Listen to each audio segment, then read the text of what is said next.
బైబిల్లో చాలా లోతైన అర్థాలు, భాషాపరమైన విశేషాలు మరియు దాగి ఉన్న ఆసక్తికరమైన విషయాలు ఉన్నాయి. వాటిలో కొన్ని ముఖ్యమైనవి ఇక్కడున్నాయి. 1.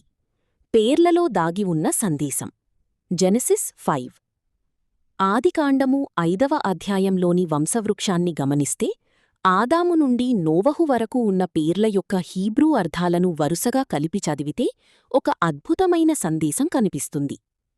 ఆదాము మనిషి, షేతు నియమించబడెను, ఎనోషు మర్త్యుడు మరణమున్నవాడు, కేనాను దుఃఖము, మహలలేలు స్తోత్రార్హుడైన దేవుడు, యెరెదు దిగివచ్చును, హనోకు బోధించుట శిక్షణ, మెతూషెల అతని మరణం తెచ్చును, లెమెకు నిరాశ చెందినవాడు, నోవహు విశ్రాంతి నెమ్మది.